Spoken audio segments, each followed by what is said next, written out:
Entonces, cuando nosotros estamos abordando respecto a la terapia cognitiva, tenemos que tener en cuenta una parte elemental, digamos, que es desde la eficacia de la intervención, que siempre se utilizan elementos que han sido validados en la parte científica. También cuando nosotros hablamos de la terapia cognitiva, es que también genera una parte psicoeducativa que es frente al aprendizaje, precisamente desde aquellos patrones adaptativos o desadaptativos que tiene la persona y pues obviamente cómo influyen también en el comportamiento. Otro elemento es que los elementos en los cuales hablamos de la evidencia es también cuando nosotros tenemos en cuenta que la evidencia científica pues ya puede tener muchas variables, ¿no?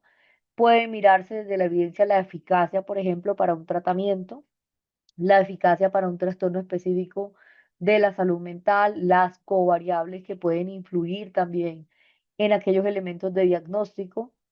eh, y pues digamos que tener en cuenta que pues muchas veces pueden ser con grupos específicos que cumplen con los rasgos, pero también hay otros elementos que pueden cumplir, por ejemplo, con rasgos que no son específicos, que es lo que llamamos investigación experimental.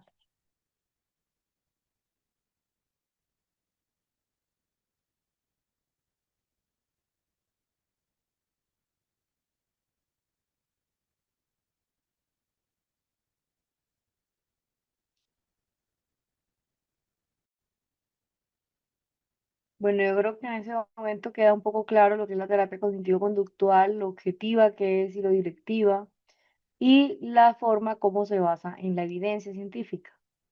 Es decir, que brinda una, digamos que es capaz, digamos, de revisar, digamos, aquellos estudios o aquellos casos que han demostrado efectividad y digamos que es más objetiva, más directiva, porque no es una terapia, digamos, que a largo plazo, sino que por el contrario, pues tiene un contado número de sesiones, las cuales hace que lo que se aborde tenga que ver con los problemas en cuanto al presente. Ahora vamos a hablar de las raíces de la terapia cognitiva. Dentro de las raíces, pues nacen, digamos, para ayudar a las personas a solucionar los problemas que eran conductuales, ¿no? Recuerden que llegaba Plinio el Viejo, que era el primero que hablaba desde la existencia para curar a aquellas personas que abusaban del consumo del alcohol. Entonces él colocaba arañas en descomposición, que es lo que llamamos condicionamiento aversivo, que es cuando algo nos genera repulsión, pues lo rechazamos, ¿no? Y al poner esas arañas en descomposición en el alcohol, pues las personas disminuían el consumo, ¿no? Entonces, digamos que ayuda a buscar también de manera directiva aquellos elementos que de pronto nosotros tenemos dificultad para generar un rechazo, ¿no?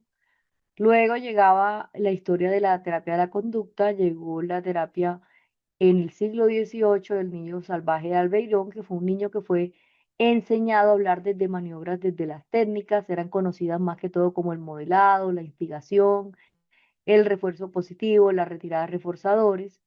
En el siglo XIX había Alexander Machoni que usaba, digamos, lo que hoy conocíamos como economía de fichas, que se utiliza más que todo para que las personas obedezcan reglas, ¿no? Hoy en día esa economía de fichas se utiliza mucho en el campo educativo.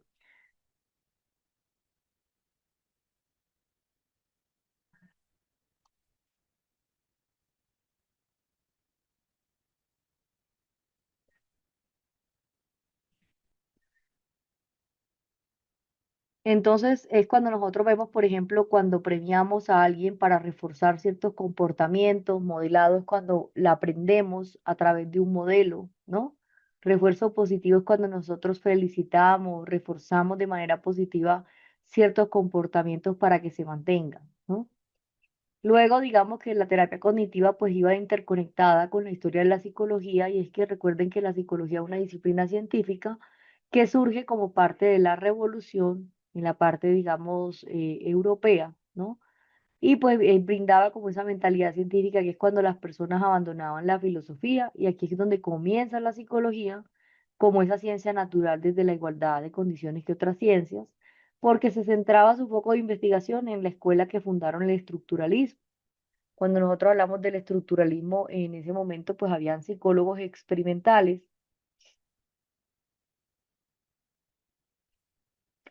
Y pues digamos que muchas veces notábamos, por ejemplo, cuando se presentaban estos elementos desde las otras ciencias, ¿no?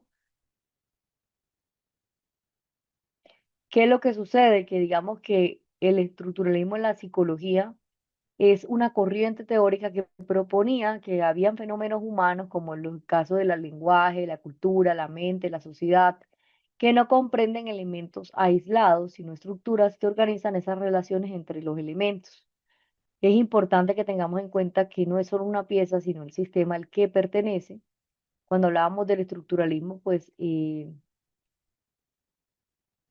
lo que miraba, por ejemplo, aquellos elementos en los cuales nosotros observábamos, por ejemplo, que se tenía en cuenta, por ejemplo, todos los elementos en los cuales teníamos en cuenta la mente como ese objeto de estudio, ¿no? Entonces aquí llegó Tischer, que era el que hablaba, digamos, en el siglo XIX de la observación pasiva y estructurada mediante la introspección que fue improductiva. Él hablaba, digamos, de los elementos de la atención y esto cómo se dirigía a las ciencias naturales y él hablaba de que contaba con unos constructos concretos y objetivamente observables, ¿no? Teniendo en cuenta que estos objetivos eran manipulables y que tenían que ver con esos resultados que eran predecibles y contrastables, ¿no? Entonces, ¿qué decía Teacher? Que él hablaba de esas experiencias sensoriales como era el color, el sonido, la temperatura, imágenes como representaciones mentales, como recuerdos, ideas, también sentimientos, esos estados afectivos simples como placer o displacer, y cómo analizaba pues también la calidad, la intensidad, la duración y la claridad. Hablaba Teacher del método de la introspección, que hablaba de esa observación sistemática desde la experiencia interna que describía que las experiencias no son objetos, ¿no? Sino que él le hablaba de esas representaciones como los sonidos intensos, breves.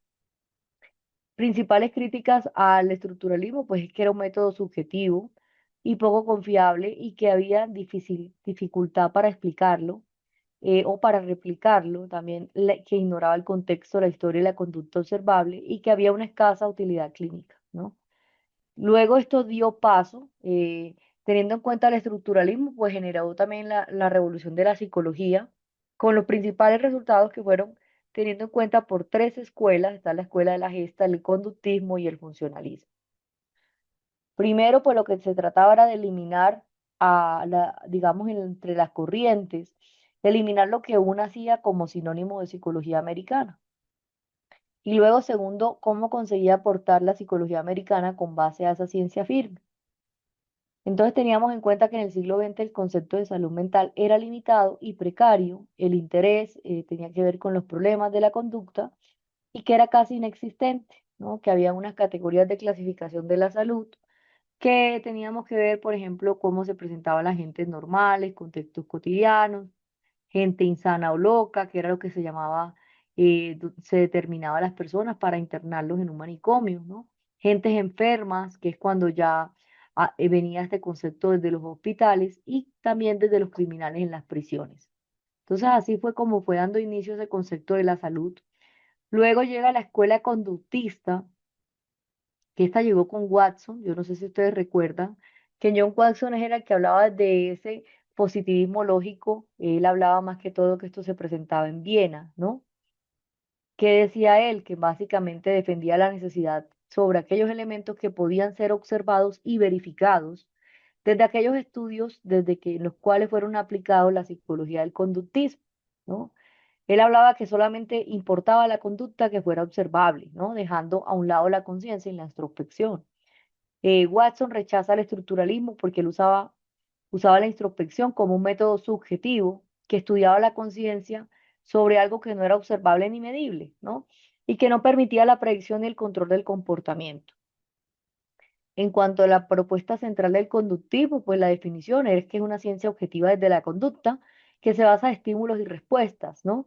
Que el objeto de estudio en el estudio es la conducta que es observable, que el ambiente también puede determinar un comportamiento y que puede ser excluyente desde la conciencia de las emociones y también de los objetos científicos directos y también que el aprendizaje se puede dar de manera condicionada y es donde él hace como este ensayo con los perros sobre la campana, ¿no?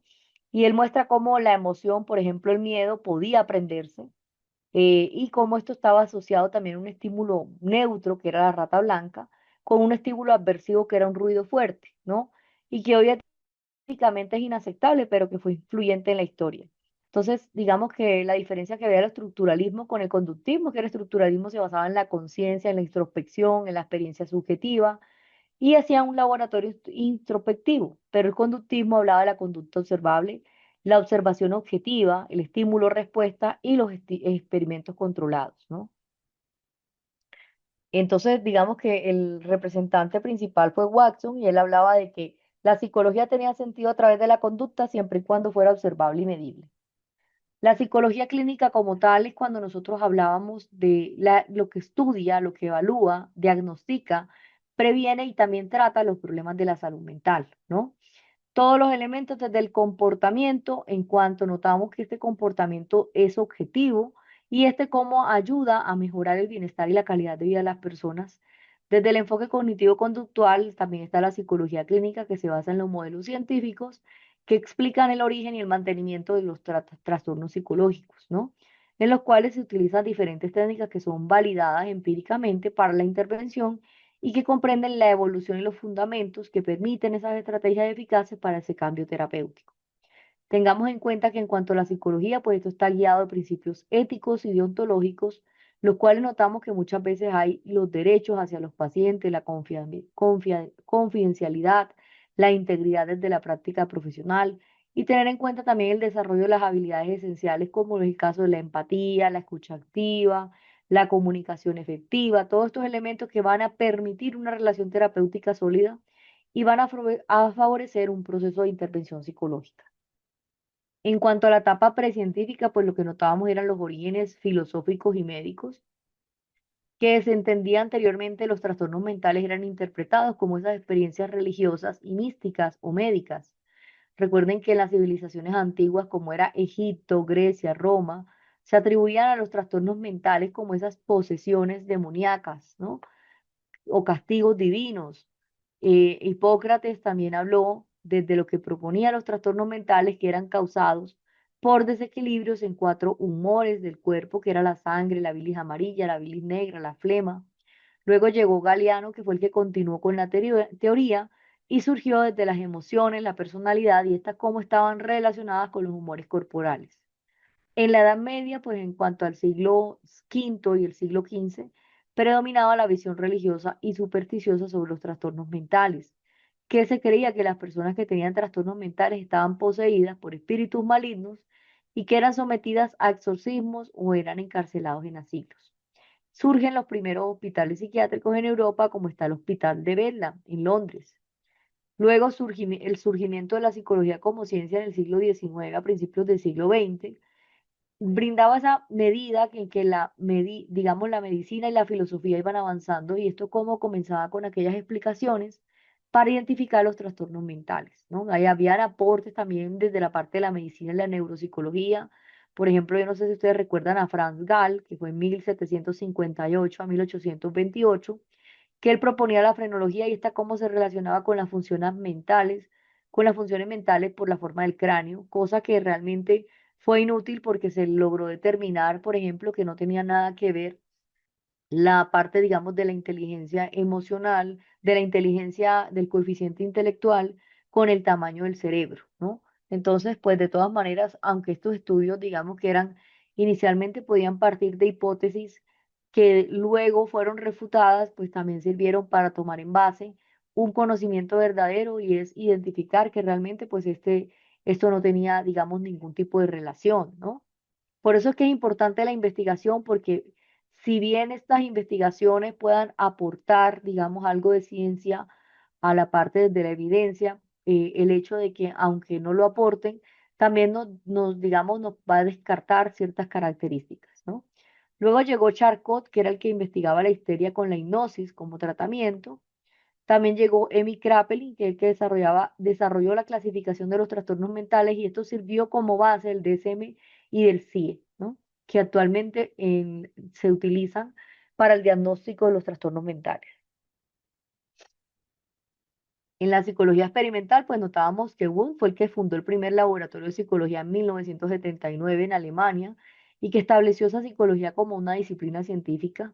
Luego llegó William James con el funcionalismo, que le estudiaba la función de los procesos mentales en la adaptación con el entorno. En cuanto al nacimiento de la psicología clínica, llegó Leibniz Whitmer, que fue el que fundó la primera clínica psicológica en 1896 en Pensilvania y acuñó el término de psicología clínica. Se enfoca en cuanto a que a la evaluación y tratamiento del aprendizaje más que todo eran niños y marcaba esa intervención psicológica aplicada. Frente a otros enfoques terapéuticos, también llegó el psicoanálisis, que ya todos sabemos que el padre del psicoanálisis fue Sigmund Freud, que fue el que desarrolló el psicoanálisis, que era basado más que todo en el inconsciente, en los conflictos internos, en la influencia desde la infancia en la vida adulta. Él introdujo técnicas como era la asociación libre en la terapia y la interpretación de los sueños, ¿no? Él hablaba que el inconsciente de alguna manera tenía, digamos, que ver con el consciente y el preconsciente, ¿no?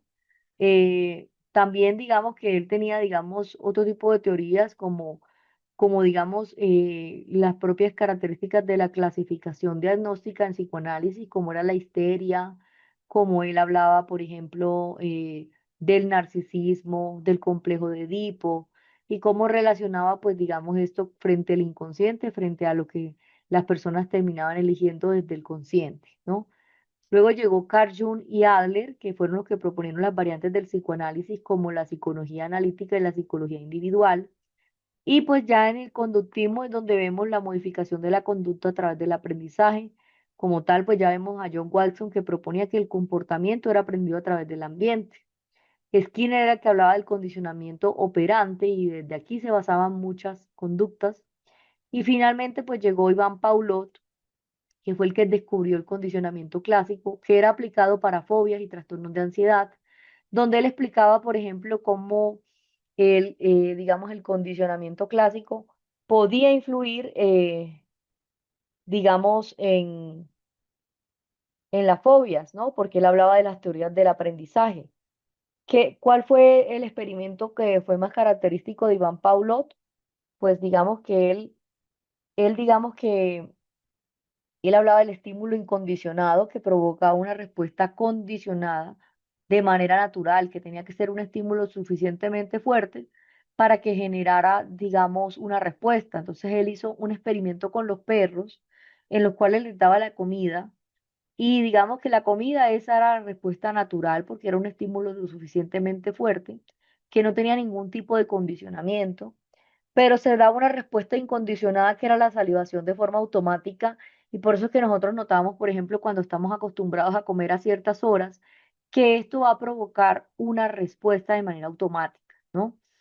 Luego el estímulo neutro, que entonces él aquí llegó a ser el sonido de una campana, y esa campana pues era un estímulo neutro porque realmente el estímulo del sonido no provocaba ningún efecto en el perro, pero en el momento de condicionarlo, ese estímulo neutro provocaba una respuesta, ¿no? Que es cuando suena la campana y al perro se le daba la comida, entonces provocaba un aprendizaje, ya el perro asociaba de alguna manera el sonido con la alimentación. Y esto, pues al repetirlo varias veces, provocaba una respuesta condicionada, que era la salivación ante la campana. Entonces, pues ese fue como el principal, digamos, experimento que produjo ese aprendizaje por asociación, ¿no? Principios importantes que se hablaba Paulo, era uno de ellos la adquisición, que era la formación desde una asociación. La extinción también hablaba que las respuestas condicionadas también se podían descondicionar. Entonces él hablaba de la extinción de la respuesta cuando el estímulo era condicionado, pues si no se refuerza, se extingue, ¿no? Y la generalización como todos esos estímulos similares, por ejemplo, que provocan las respuestas. También hablaba de la discriminación, que es la diferencia para discriminar diferentes estímulos. La relación que tenía Paulot con Watson era que Paulot hablaba de que él explicaba que el aprendizaje presentaba una respuesta y Watson hablaba que el comportamiento humano, pues más que todo se presentaba en cuanto a las emociones y la crianza, ¿no? Hubo un experimento que se utilizó mucho en el experimento, digamos, de Paulot, que era el del pequeño Albert, ¿no? Este fue un experimento que fue criticado porque realmente era un bebé que de alguna manera le ponían de pronto una rata pero entonces el bebé no tenía ningún miedo, ningún temor a la rata. Pero entonces al asociar esa rata, por ejemplo, con un sonido fuerte, al bebé le generaba miedo, ¿no? Por lo cual es que ahí donde se empezó a introducir ese tema de las fobias. Fue criticado obviamente porque sabemos que dentro de los principios no podemos hacer experimentos con humanos, ¿no? Entonces, digamos que cuando hablábamos de las fobias, por ejemplo, voy a darle un ejemplo sencillo respecto a una fobia, es por ejemplo un perro si muerde a una persona, ¿no? El perro es un estímulo neutro, pero al morder a alguien se genera un estímulo incondicionado y va a darse una respuesta incondicionada que es el miedo, ¿no? Y el perro, pues, ¿qué es ese estímulo incondicionado y el miedo? Pues va a dar una respuesta condicionada. ¿En qué se basa esta explicación? En la desensibilización sistemática y en la exposición a esos miedos precisamente para desactivar ese miedo, ¿no? Cuando hablamos de sensibilización sistemática es cuando nosotros nos exponemos al objeto que le tenemos temor, pero utilizando, por ejemplo, ejercicios de respiración y pues al hecho de estar prolongadamente frente a este elemento que me genera temor, pues vamos a sentir que ese miedo va disminuyendo, ¿no? Por ejemplo, la persona que le tiene miedo a los perros a partir de una mordida, pues puede empezar a desactivar esos miedos cuando ya ve otros perros, por ejemplo, más tranquilos, que se da cuenta que no todos los perros pues lo van a morder, ¿no? Y pues obviamente va desactivándose ese miedo. Digamos que un resumen para entender de manera rápida es que aquí hablábamos del aprendizaje que se puede dar de manera automática, que no requiere de conciencia, que tiene que ver con ese estímulo y respuesta, y también que hay una base del conductismo, ¿no? El conductismo es todo lo que nosotros notamos que de alguna manera pues influye en el comportamiento.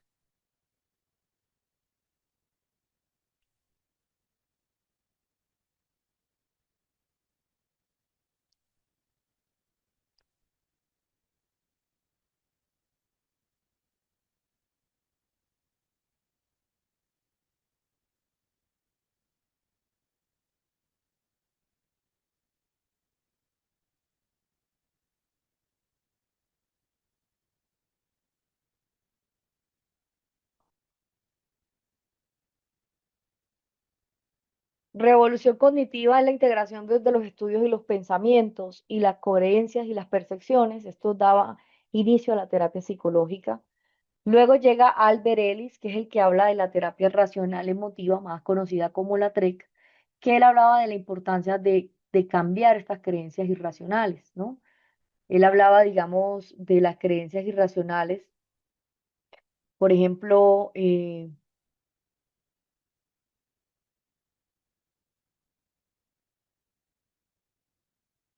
hablaba en la TREC, y es que, digamos que de alguna manera, no son los hechos los que van a generar una emoción, sino la interpretación que nosotros le damos a esos hechos, ¿no? La idea principal es que Albert Ellis proponía, por ejemplo, que las personas no se perturban por los acontecimientos, sino por las creencias que tienen sobre ellos, ¿no? Entonces él hablaba de tres elementos. Uno era el acontecimiento activador, que es, por ejemplo, la situación que ocurre, mi pareja me critica, ¿no? Están las creencias, que son esos pensamientos irracionales o racionales. Por ejemplo, no debo cometer errores, ¿no? Si me rechazan, es terrible. Y pues en cuanto a las consecuencias y las emociones conductuales que se presenta, pues esa ansiedad, culpa, que se presenta la evitación. Y pues a Ellis añadió, pues obviamente que había una disputa desde las creencias irracionales y desde los efectos emocionales y las partes conductuales más saludables.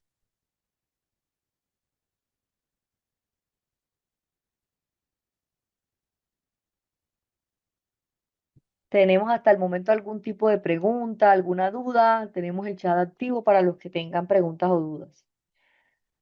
¿Qué añadió Ellis? Que nosotros tenemos que discutir sobre esas creencias irracionales que pueden tener efectos emocionales o conductuales también saludables, ¿no? Que las creencias irracionales son más comunes de lo que nosotros creemos. Por ejemplo, debo ser amado por todos, ¿no? Esas son creencias irracionales, o tengo que hacer todo perfecto, es horrible equivocarme, no puedo tolerar el malestar, ¿no? Estas creencias van a generar obviamente ansiedad, depresión, ira y culpa. En cuanto a las técnicas que se utilizan más que todo desde la TREC, está el debate lógico, empírico o pragmático, la psicoeducación, también tareas conductuales, el uso del humor terapéutico y la autoaceptación incondicional. Les voy a dar un ejemplo respecto a la TREC. Por ejemplo, yo repruebo un examen, soy un fracaso total y esto va a producir en mí una tristeza, una evitación, por ejemplo, a estudiar o a hacer un examen, ¿no?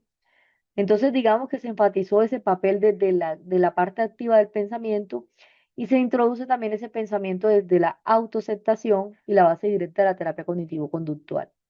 Teniendo en cuenta lo que propone Ellis y lo que propone el conductismo, pues Ellis hablaba de un pensamiento central, creencias irracionales, emociones mediadas por la condición, y el conductismo, pues la conducta que es observable, el estímulo-respuesta y el estímulo como respuesta aprendida.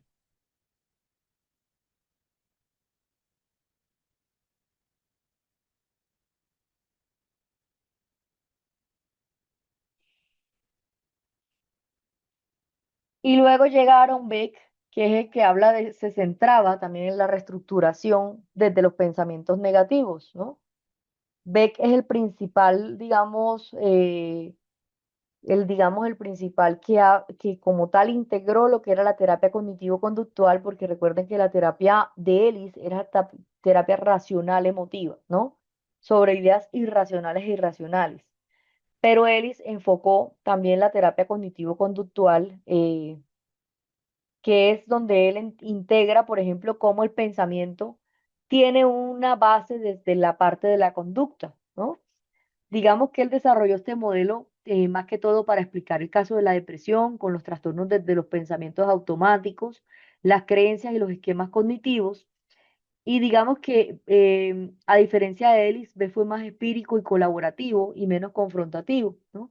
La idea principal de la terapia cognitivo-conductual es la forma en que nosotros interpretamos una realidad va a determinar cómo nos sentimos y cómo actuamos, ¿no? Entonces, el modelo de Beck pues hablaba de los esquemas cognitivos, que eran esas estructuras profundas que son aprendidas sobre nosotros mismos, el mundo y el futuro. Es lo que se da en el caso de la depresión, ¿no? Esas estructuras profundas, por ejemplo, creencias que yo tengo sobre mí mismo, de mi no valorización, sobre el mundo es un lugar terrible, y sobre también sobre el futuro, pues el futuro también hablábamos que la persona cuando tiene depresión, pues no tiene un componente que es lo que llamamos desesperanza, ¿no? Entonces pueden haber ideas también a partir de ahí que son nucleares, como por ejemplo, que parten de algo más profundo del ser humano, como por ejemplo yo no soy valioso, la parte de las creencias intermedias, que son como esas reglas o supuestos, por ejemplo, si yo fallo me van a rechazar o nadie me va a querer, pensamientos automáticos, que son aquellos que presentan o que tienen las personas de manera rápida y automática frente a situaciones y pues teniendo en cuenta esto, pues lo que damos la triada cognitiva de la depresión, ¿no? Teniendo en cuenta que hay pensamientos negativos que tiene la persona sobre uno mismo, el mundo y el futuro. También él hablaba de las distorsiones cognitivas, pues hay muchas distorsiones, esto lo vamos a ver cada una más adelante.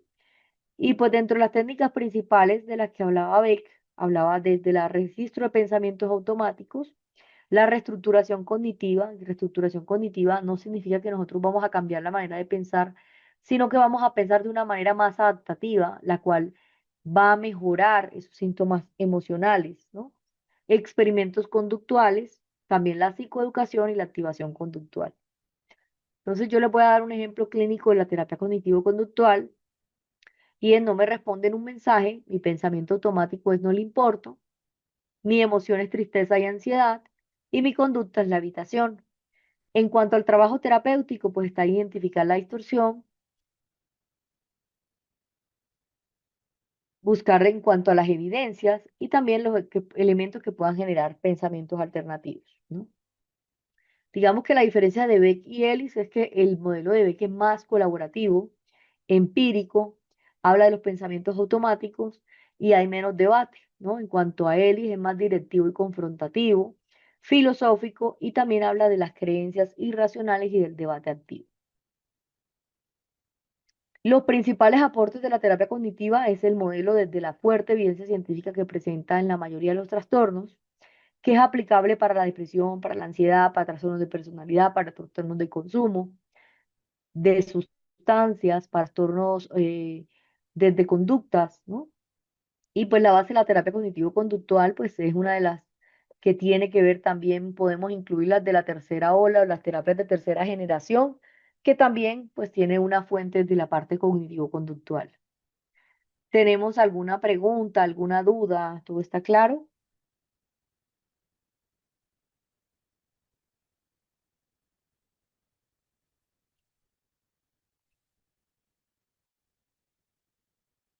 Entonces, cuando nosotros hablamos de la psicología clínica, pues como ya sabemos, tiene que ver, digamos, por ejemplo, el objetivo es evaluar, diagnosticar todos los elementos y los problemas psicológicos. Llega Wundt, que es el considerado el fundador de la psicología clínica, porque fundó esa universidad en Pensilvania, con el propósito de identificar los problemas de aprendizaje en los niños. También introdujo el término de psicología clínica y es el que propone ese enfoque basado en la evaluación individual y en la intervención psicológica.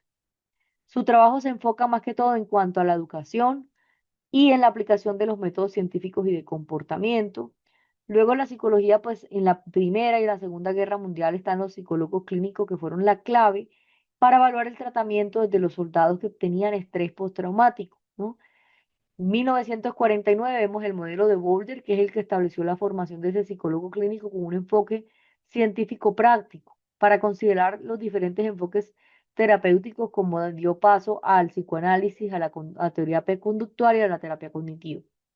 Y en cuanto al nacimiento de la terapia cognitiva, pues ya sabemos que es la integración del conductismo con la parte de la psicología cognitiva, que es basados en la idea en los pensamientos, emociones y conductas están interconectados y pueden ser modificados para mejorar su bienestar. En cuanto a la psicología clínica moderna, pues también están las terapias de tercera generación, que son las que incorporan los enfoques contextuales y de aceptación en la terapia, ¿no? Está la terapia de aceptación y compromiso, está la terapia dialéctico-conductual, está la terapia de mindfulness y basada en la compasión. Y en cuanto a los avances tecnológicos, desde la psicología clínica, pues también está el uso en la línea y en las plataformas digitales, en la aplicación de la realidad virtual en la exposición de las fobias y en la integración desde la inteligencia artificial desde la evaluación psicológica. Entonces recuerden que acá yo les pongo como un recorrido, está Wundt, que fue el que realizó el primer experimento en la psicología, que dio paso, por ejemplo, Teacher al estructuralismo, que era el que estudiaba la mente. William James hablaba del funcionamiento de la mente, que él dio paso al funcionalismo. Luego llegó el conductismo, que hablaba de la conducta observable, por Skinner y Watson. También llegó Piaget, que fue el que habló del descubrimiento de la mente, que era el que hablaba de la parte cognitiva. Y pues ya entendiendo hoy la parte cognitivo-conductual que la abrió Beck, ¿no? Teniendo en cuenta que hay conjunto de procesos psicológicos, psíquicos, tanto conscientes o inconscientes, y que pueden ser producto también del funcionamiento del cerebro, ¿no? Por lo cual se debe también estudiar la conducta, que son todos los elementos observables que nosotros notamos cuando una persona pues presenta como un estímulo frente al ambiente. Entonces, en cuanto a la historia científica, pues también está Hipócrates, Aristóteles, Platón, que ellos eran los principales que hablaban del cuerpo y el alma, teniendo en cuenta que habían sustancias que eran separadas, que eran las que decía Platón, y sustancias interdependientes, que eran las que decía Aristóteles, ¿no? Obra Perisique era el que hablaba del alrededor del alma, y al alma le tenemos en cuenta es lo que nosotros vivimos, pensamos y sentimos, ¿no? En cuanto al estructuralismo y el asociacionismo, pues cuando llega Bonnie Teacher, él hablaba del método principal, era la introspección, esta introspección que era centrada en métodos experimentales. Él hablaba que el objeto eran los procesos mentales desde la experiencia consciente y aquí donde se encontró la cronometría mental a medida que medía el tiempo, ¿no? Y qué tanto se tardaba una persona en realizar una actividad mental. Aquí se encontraron 38.000 tipos de sensaciones visuales y 11.000 auditivas, ¿no? Tipos de contenidos mentales podían ser imágenes, emociones, sensaciones y cualquier elemento, así sea el más simple desde la conciencia, que pudiera dar un objeto de estudio, ¿no? Aquí se presentó el taquitoscopio, que era un elemento de la psicología fisiológica que tenía en cuenta como esa independencia desde la nueva ciencia, ¿no? Habían atributos desde las sensaciones, por ejemplo, la cualidad, la intensidad, la duración, la claridad, Y pues este método experimental para todos los procesos psíquicos, desde los más simples, como eran las sensaciones, percepciones, frente al tiempo de la reacción. Ahora el funcionalismo, el principal fundador fue William James, que es el que hablaba de la función de la mente y no como estructura. Su objeto de estudio era la experiencia consciente, como esa actividad desde la adaptación al medio. Él hablaba del método de la introspección, que era el estudio de la conducta animal. También estudiaba los recursos que utilizaba el ser humano para adaptarse a un medio. Estaba preocupado por temas desde la motivación, los hábitos y las diferencias individuales o los test, ¿no? Que es cuando nosotros aplicamos test para identificar las diferencias individuales y destacar también la importancia de la motivación y de las emociones. Influencias de ideas evolucionistas, por ejemplo, hablaba desde el yo material que era el cuerpo, el yo social que era el reconocimiento de lo que se recibe de los demás y el yo espiritual que era ese ser interno, ¿no? Influencia en la biografía, pues influyó en la depresión. También había autores como Thorndike, Cattell, Dewey. En la pedagogía también se entendía la psicología como esa ciencia práctica que tiene que ayudar a las personas a adaptarse a un medio para alcanzar su éxito en la vida. Y pues la importancia de este funcionalismo era el instinto, hábito y la motivación. Por acá veo que me han hecho algunas preguntas.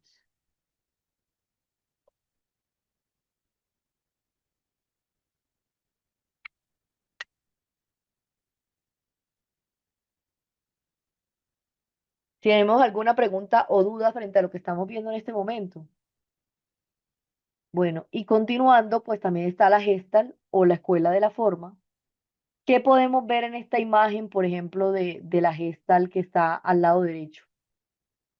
Cuéntenme ustedes qué ven. ¿Qué vemos?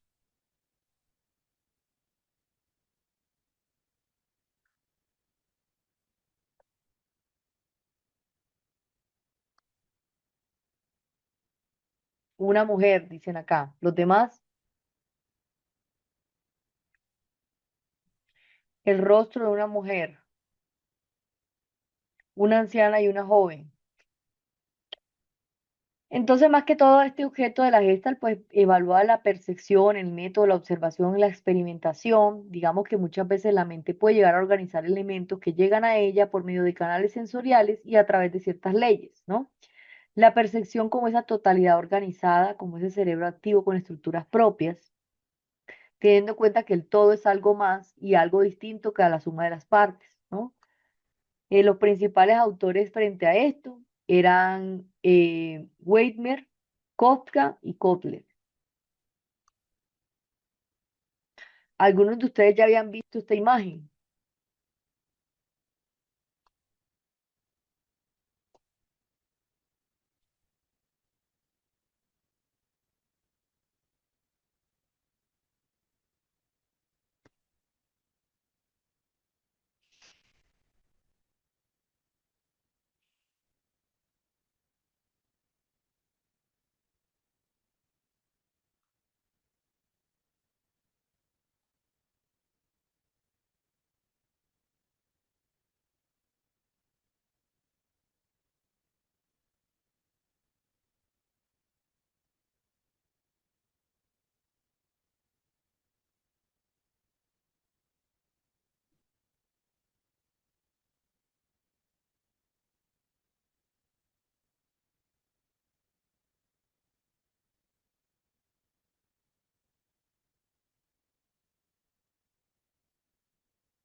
Por acá dicen que sí. Y acá qué vemos,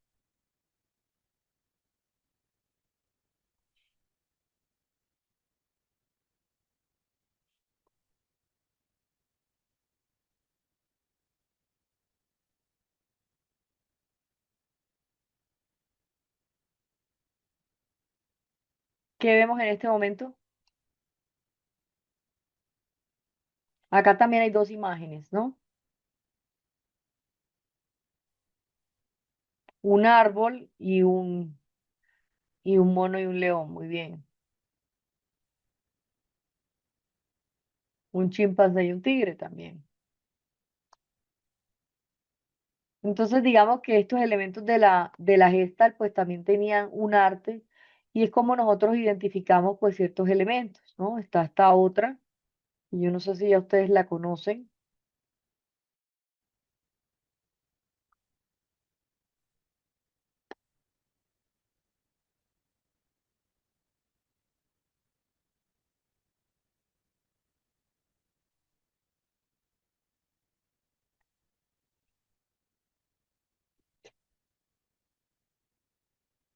¿qué vemos acá?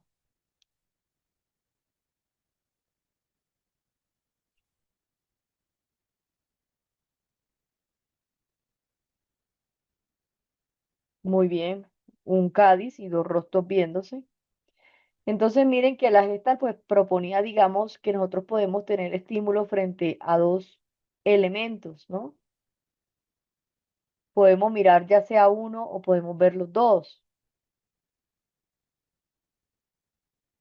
Y en esta, ¿qué vemos acá?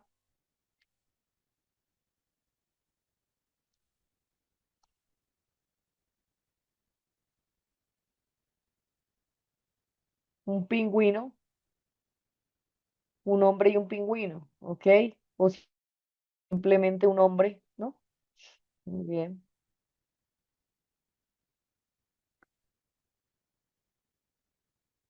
Y en esta,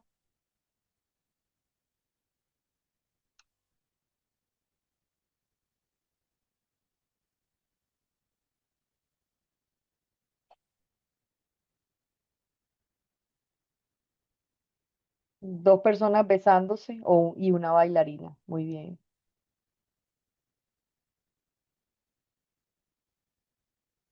Bueno, entonces esos eran los principales elementos que hablaba la Gestalt, desde los elementos de las percepciones y teniendo en cuenta pues que muchas veces hay canales sensoriales que identificaba, por ejemplo, la Gestalt, había unos elementos que se percibían más que otros, ¿no? Según, por eso se le llamaba escuela de la forma, porque de alguna manera pues el cerebro asumía la percepción como una totalidad organizada y el cerebro activo frente a estructuras propias, ¿no?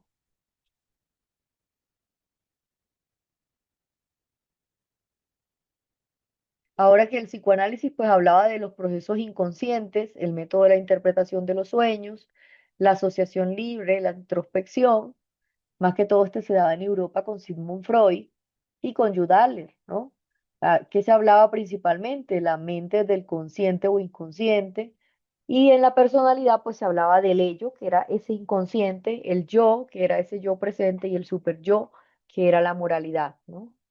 Tratamientos clínicos que se presentaron, pues los de la histeria y la neurosis, ¿no? Más que todo el caso de Dora, de la terapia psicoanalítica. ¿Alguien recuerda el caso de Dora?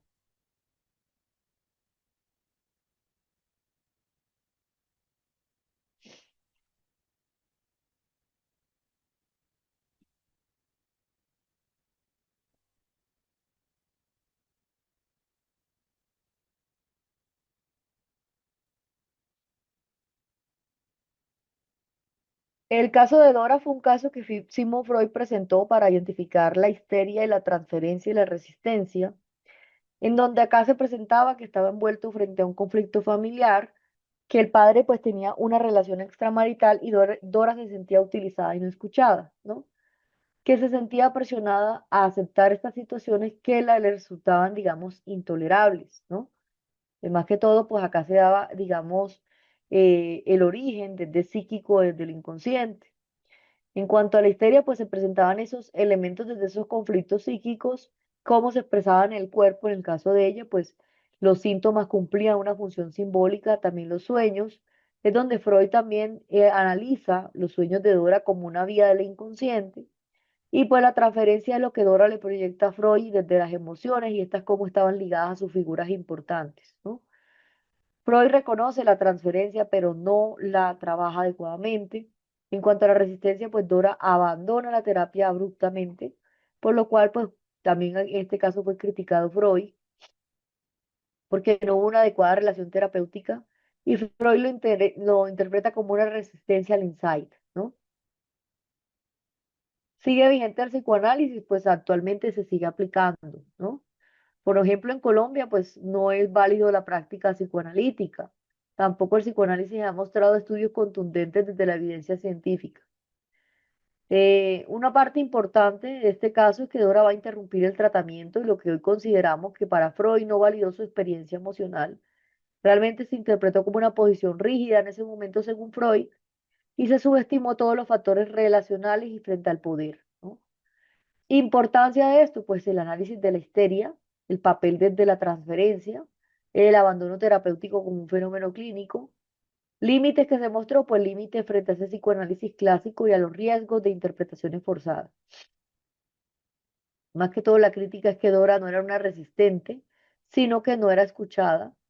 El síntoma fue decir no y el abandono fue ese acto, digamos, que tuvo ella, ¿no?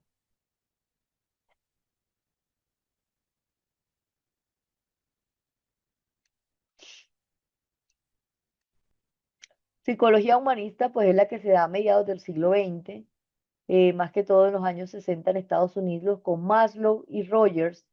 Yo no sé si ustedes se acuerdan de la psicología humanista. Aquí el objeto era entender la existencia humana a través de una entrevista personal y una dinámica de grupos. Acá se rechazaba la reducción del ser humano de aspectos objetivos y medibles, y pues se daba la terapia dinámica de los grupos, que era el rechazo desde las teorías conductistas, como se da en el psicoanálisis, todos los elementos que pueden llegar a potenciar el espíritu, la autorrealización, la responsabilidad, la libertad como conocimiento y también el hecho del reconocimiento del otro. Que decía más lo que todos los seres humanos tenían una pirámide en la cual primero teníamos necesidades fisiológicas básicas, luego teníamos unas necesidades de seguridad, unas necesidades sociales, unas necesidades en cuanto al ego y el cúspide de la pirámide era la autorrealización, que era a donde todos teníamos que llegar, ¿no? Cuando hablamos del conductismo y la parte, digamos, de la conducta, se presenta ese estudio de la conducta experimental y es la respuesta de un organismo frente a un estímulo, ¿no? ¿Quiénes estudiaron esto? Paulo, de Skinner y Watson hablaban de la conducta que se presentaba por ese aprendizaje de experimentos con animales y también se podía modificar, que es lo que veníamos hablando del estímulo-respuesta. También estaba la caja negra, que era el rechazo a la meta o a la conciencia. Y pues hoy en día el conductismo se utiliza mucho en la pedagogía, más que todo de refuerzo y castigo, ¿no? Por ejemplo, cuando nosotros reforzamos un comportamiento, cuando felicitamos a alguien para que siga estudiando, para que le siga yendo bien, cuando hay castigos, cuando la persona pues de alguna manera, por ejemplo, una mala nota, pues es un castigo, ¿no?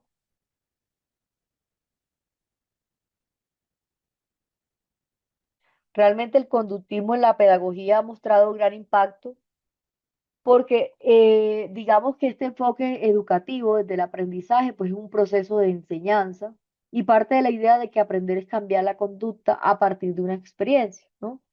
¿Qué pasa con el conductismo y la educación? Pues una corriente que atiende el aprendizaje como el resultado desde una relación estímulo-respuesta y que el foco pues notamos que es observable y medible, ¿no? Y que no solamente serían procesos mentales internos. Los principios de la pedagogía hoy en día, pues es el aprendizaje que observamos cuando evaluamos a los estudiantes, cuando no lo que él piensa, ¿no? Sino lo que evaluamos frente a su saber, el reforzar positivo, premios, elogios, puntos, ¿no? Los puntos es lo que conocemos hoy como economía de fichas. También cuando nosotros hablamos de elementos negativos, como es el hecho de retirar algo adversivo, ¿no? Repetición y la práctica, pues la repetición es la que va a favorecer más que todo algo adversivo. La repetición es la que va a favorecer la conducta aprendida, ¿no? Y objetivos claros y medibles, pues obviamente esas conductas específicas que se esperan de un estudiante. Y hoy en día la educación pues está basada en esto, ¿no? Rol activo que tiene el docente, pues obviamente dirige, controla y refuerza ese aprendizaje. En cuanto a las estrategias pedagógicas conductistas, pues son todos aquellos elementos como son las recompensas, las estrellas, las notas, los puntos, los castigos, las sanciones, los ejercicios repetidos, las evaluaciones objetivas, lo que pueden programar frente al refuerzo, al aprendizaje de ensayo y error. En cuanto al aula, pues notamos que el estudiante muchas veces puede llegar a responder bien una pregunta, ¿no? Y el docente puede reforzar con un elogio o una nota y puede aumentar esa probabilidad de que se repita pues esa conducta que nosotros queremos o que esperamos que se repita, ¿no? Ejemplos prácticos, cuando por ejemplo la persona aprende las tablas de multiplicar con esa repetición constante, con pruebas cortas, con premios por respuestas correctas, ¿no? Ventajas que tiene el conductismo en la educación y en la pedagogía, pues obviamente la claridad frente a los objetivos, facilita también el control del aula, es útil para el aprendizaje básico, para resultados rápidos y también para resultados medibles. Las limitaciones que tiene el conductismo, pues realmente es que presenta poco énfasis en el pensamiento crítico, no considera emociones ni motivación interna, es un aprendizaje más que todo mecánico y pues brinda escasa autonomía al estudiante. Entonces, básicamente, pues teniendo en cuenta es que hoy en día pues se utiliza de manera complementaria, ¿para qué? Para manejar la conducta, la educación especial y la adquisición de hábitos y también las plataformas educativas gratificadas. ¿Tenemos alguna pregunta, alguna duda?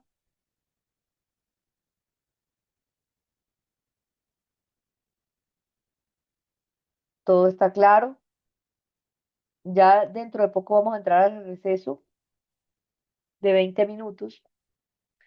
Y bueno, la psicología cognitiva pues simplemente es la metáfora que tenemos en cuenta del funcionamiento de los ordenadores y las personas cómo procesamos esa información. ¿Quiénes son los autores? Piaget, Ausubel, Neisser, Eddinghaus. Hablaban de ese estímulo. La caja negra era ese organismo, esa detección, esa codificación, ese almacenamiento, esa recuperación. Y el output, que es la respuesta, ¿no? El objeto son medir esos procesos mentales implicados en ese conocimiento, como es la percepción, la memoria, el razonamiento lógico, el pensamiento, los métodos de experimentación o introspección y también la influencia de la pedagogía, del aprendizaje significativo y el descubrimiento. Tengan en cuenta que acá, pues en la psicología cognitiva están los procesos cognitivos, memoria de pensamiento, la creatividad, recibir y almacenar y elaborar esos pensamientos con la acción. Entonces, el desarrollo de la psicología cognitiva pues se presenta en los años 50 y 60. El acto cognitivo lo conocemos como ese proceso de conocimiento cuya actividad consiste en almacenar, recuperar, reconocer, comprender, organizar y usar esa información que recibimos a través de los sentidos, ¿no? A eso le llamamos acto cognitivo. Acto conductual, a todas las actividades que tiene una persona frente a su comportamiento, estas que son observables a través de las cuales podemos saber lo que una persona piensa y siente. En cuanto a la parte de las teorías conductistas, pues también nosotros tenemos en cuenta las teorías desde la parte conductista y cognitiva, si estas teorías han sido paradigmas científicos, ¿no? Si estos paradigmas notamos, por ejemplo, cuando se presentan, digamos, qué tan importantes son estos elementos para los estudiosos desde la psicología y del influjo que hay de elementos importantes en los campos, por ejemplo, como se da en la pedagogía o en los tratamientos también clínicos. ¿Tenemos alguna pregunta, alguna duda? ¿Todo está claro?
Vale, vamos a tomarnos un receso y volvemos a las 4:20. Recuerden que el día de hoy la clase es hasta las 5:30.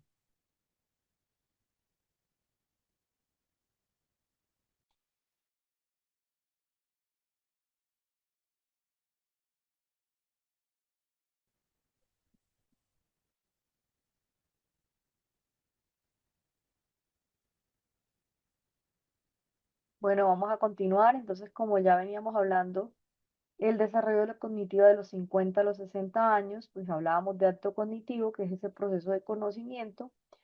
En cuanto a la actividad, nos notamos que consiste en almacenar, en recuperar, en reconocer, en comprender y también en organizar la información recibida a través de los sentidos. Acto conductual, todas las actividades de ese comportamiento que son observables a través de las cuales podemos saber lo que una persona piensa y lo que una persona siente, ¿no? Las teorías conductistas y cognitivas, que han sido paradigmas científicos más importantes para los estudiosos de la psicología, y el influjo que sigue siendo importante en los cambios de pedagogía y tratamientos clínicos. Ahora ya les voy a mostrar una línea del tiempo, entonces vemos el condicionamiento clásico y operante con Paulo y Skinner, luego la terapia, digamos, eh, de Ellis y de Beck, que hablábamos de la terapia cognitiva tradicional, también la de Jeffrey Young, que es la terapia centrada en esquemas, ¿no? Maladaptativos tempranos. Jeffrey Young proponía que los seres humanos tenían, digamos, unos esquemas maladaptativos, ¿no? Y él hablaba, digamos, que también estos esquemas pues influían en la forma de cómo nosotros nos comportamos y pensamos, ¿no? Entonces, pues, dentro de los principales esquemas de Jeffrey Young, pues él hablaba que habían esquemas tempranos, que eran estados puros del pensamiento, desde la emoción, la conducta, y que se formaban en la infancia o en la adolescencia, y que muchas veces se repiten en la vida adulta, ¿no? No solamente se centraba en lo que una persona piensa en el ahora, sino en de dónde viene, de dónde revive el hoy, ¿no? Jeffrey Young era un discípulo de Aaron Beck que integró la terapia cognitiva con el psicoanálisis, las teorías de apego, la Gestalt y la terapia experiencial. Esta es una terapia que habla de los esquemas tempranos desadaptativos, que son las creencias profundas que nosotros tenemos de nosotros mismos, de los otros y del mundo, ¿no? Ejemplos de esta terapia, pues están los de que tienen que ver con el abandono, la desconfianza, el abuso, privación emocional, la imperfección o la vergüenza, la dependencia y las exigencias implacables, ¿no? En cuanto al origen de los esquemas, pues son esas necesidades emocionales básicas que muchas veces pues no fueron satisfechas. Por ejemplo, a partir de ahí, por ejemplo, si se presentan, por ejemplo, el apego seguro, pues sería la persona pues que no tendría problemas de dependencia porque tuvo de pronto un vínculo, una familia que le brindó esos cuidados, ¿no? Personas que de pronto tienen problemas frente al apego, precisamente son personas que de pronto en su hogar no tuvieron como tal esa figura paterna de apego adecuada y entonces esto generó inseguridades frente a las relaciones. Por eso vemos que hoy en día también hay muchas personas que cuando termina una relación pues sienten como que no van a encontrar a otra persona y muchas veces vienen de esos elementos tempranos o esas creencias o esas necesidades emocionales que no fueron satisfechas, ¿no? También están en cuanto a la expresión emocional, los límites realistas, la espontaneidad y el juego, y que esto también tiene un estilo de afrontamiento y de esquemas. Por ejemplo, cuando nosotros hablamos con un esquema activo es porque la persona pues puede responder a tres formas. Si confirma el esquema, es así soy, ¿no? Si hay una evitación es que huye de un dolor emocional o si hay una sobrecompensación es que actúa de forma opuesta o rígida, ¿no? Tengamos en cuenta que los modos de los esquemas pues también se pueden ver en el presente, ¿no? Se presentan a través de qué? De los niños vulnerables, por ejemplo, cuando vemos que una persona llora, ¿no? Es un niño que de pronto se siente vulnerable, herido, niño enojado, ¿no? Que es la respuesta de rabia cuando un niño no se hace lo que quiere, ¿no? Niño impulsivo y padre crítico o exigente, como ese comportamiento que tienen que tener frente a las reglas. Y lo que se pretende es buscar a ese adulto sano, y el objetivo es fortalecer a un adulto sano. Dentro de las técnicas principales de la terapia centrada en esquemas está la reestructuración de los esquemas, está el diálogo socrático profundo, está experienciales a través de la imaginación guiada, el trabajo con la silla, está la representación limitada y elementos conductuales está el ensayo desde las conductas, desde las nuevas conductas, también tareas en sesiones. Les voy a dar un ejemplo, el esquema es el abandono.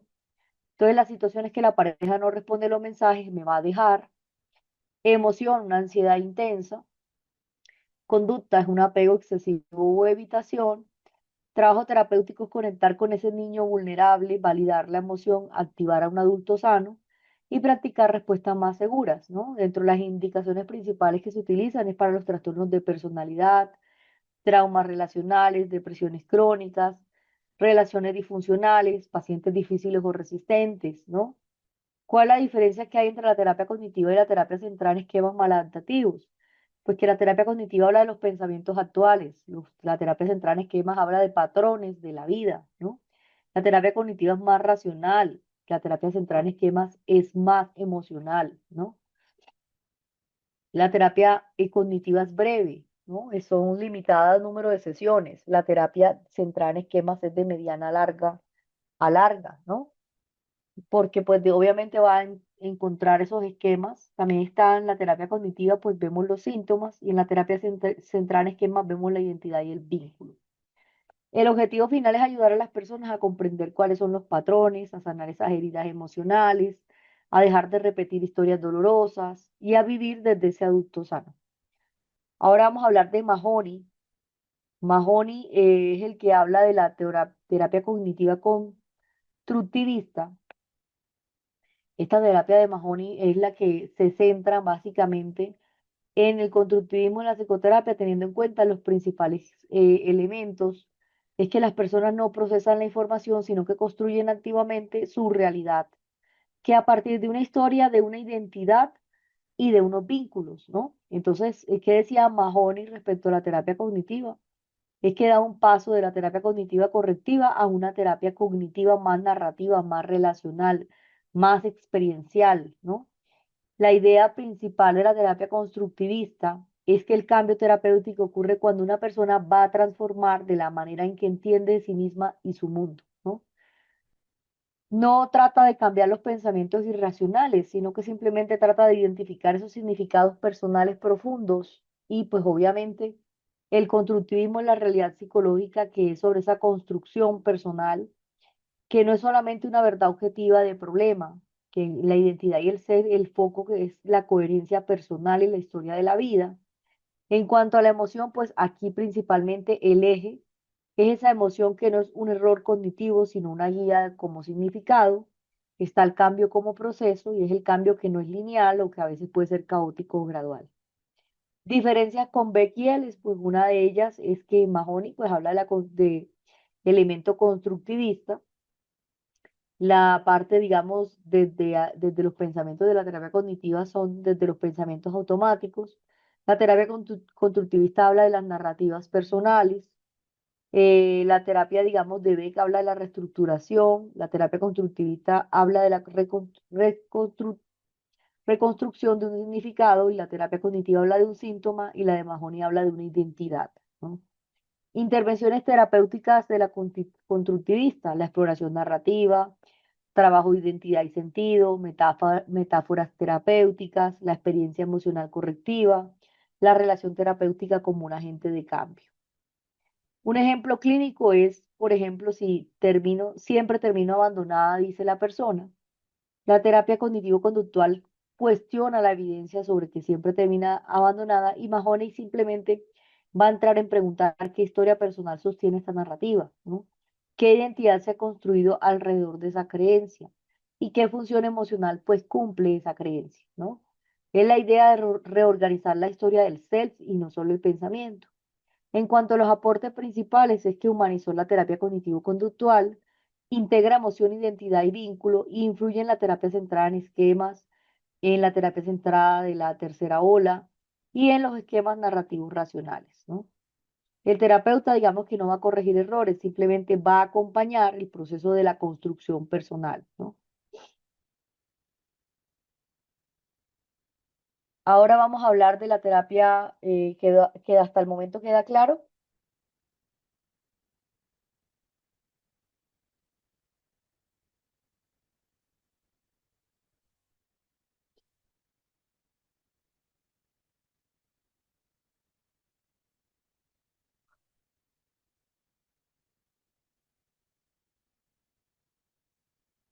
Ahora en la terapia cognitiva post-racionalista, este es un modelo constructivista de la psicoterapia que está profundamente ligado a Vittorio Guidano, ¿no? Que está muy cercano a Mahoney y se centra en la identidad, pero de una experiencia emocional, ¿no? Y una organización del ser. Es decir, que el posracionalismo en la psicoterapia plantea que las personas no solamente piensan, sino que organizan su experiencia emocional para mantener una coherencia con su self, ¿no? Que el problema no es la distorsión cognitiva, sino la forma rígida de organizar la identidad. ¿Qué dice Guidano? Pues es un psiquiatra que influyó en el constructivismo, en las teorías del apego, en la cibernética, en la neurociencia. Las ideas racionales del posracionalismo es que el ser busca una coherencia más que una verdad, que las personas organizan su experiencia para sentirse las mismas, ¿no? La primacía de la emoción, es decir, que la emoción organiza la experiencia y la condición viene después de una explicación.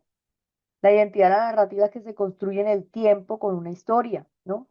Y el cambio terapéutico, pues, no es corregir los pensamientos, sino flexibilizar la forma como una persona está organizando su ser. En cuanto a las organizaciones del significado, es que se utiliza para organizar la experiencia emocional, la parte depresiva, fóbica, obsesiva, de los trastornos también alimenticios, la parte desorganizada. No solamente tener en cuenta elementos diagnósticos, sino también tener elementos de identidad. Cuando hablamos del ejemplo desde la OSP, de la fóbica, está también el núcleo, la vulnerabilidad y el peligro. La emoción central pues sería el miedo y la conducta sería la evitación. En cuanto a la narrativa, es que el mundo es un lugar peligroso, que yo no puedo, ¿no? El rol del terapeuta en la terapia cognitiva racionalista es un rol de un observador, participante, no experto que va a corregir, ¿no? Que va a acompañar a la persona a observar cómo se organiza. Y digamos que un ejemplo es que no se trabaja de un pensamiento irracional, sino que se explora a la persona cómo vive el miedo, cómo organiza su identidad alrededor del control, cómo se narra a sí misma, ¿no? Y qué ocurre cuando una persona pues puede verse a sí misma desde otra perspectiva. La diferencia que hay desde el profesionalismo, que habla desde la identidad, la observación del self, la organización personal y la relación y su proceso, ¿no? Relación que tiene con Mahoney la de Guidano, pues Mahoney habla del constructivismo cognitivo, Guidano habla del constructivismo emocional identitario, ¿no? Ambos rechazan la idea de pensamientos erróneos, ¿no? Hay aportes que van a profundizar las ideas y el apego, y esto es útil para trabajar, por ejemplo, la ansiedad crónica, la depresión persistente, trauma relacional, trastornos de personalidad.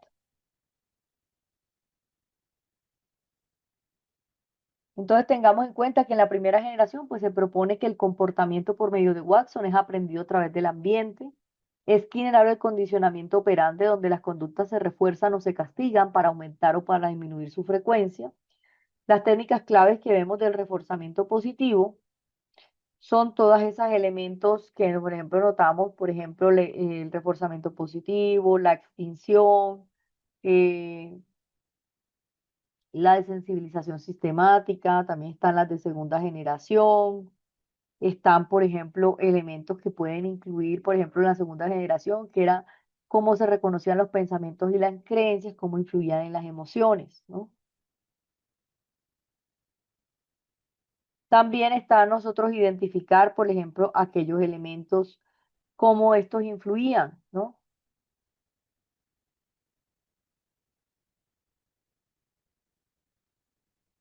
Cómo influían estos pensamientos o estos esquemas cognitivos en pensamientos automáticos. Y esos pensamientos automáticos hay técnicas conductuales, como vemos, que es la reestructuración cognitiva.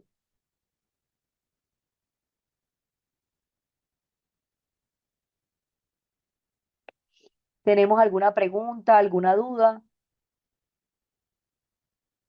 En cuanto al nacimiento de la psicometría es la disciplina que va a encargarse del diseño, de la aplicación, del análisis de las pruebas psicológicas para medir todas las variables cognitivas, emocionales, conductuales, ¿no? ¿Qué es lo que ocurre? que digamos acá notamos, por ejemplo, los orígenes desde la medición psicológica, cómo inició la medición,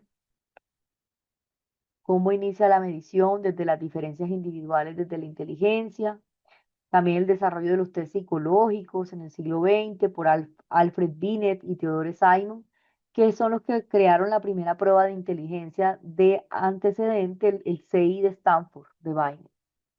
También está Charles Sperman, que desarrolló el factor G de la inteligencia. Está David Wechsler, que actualmente pues, se sigue aplicando la escala de Weiss y de WISC para medir el coeficiente intelectual y evaluar la inteligencia en los niños y en los adultos, ¿no?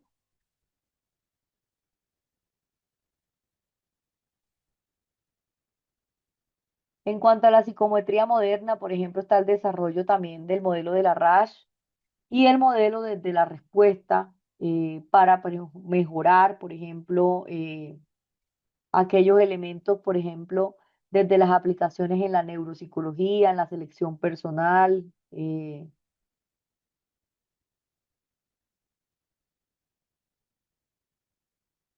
esto cómo va a influir también en la evaluación clínica y en la educación. Hoy en día, pues ya vemos que también se aplican pruebas de inteligencia incluso para selección de personal en los empleos, en los trabajos, ¿no?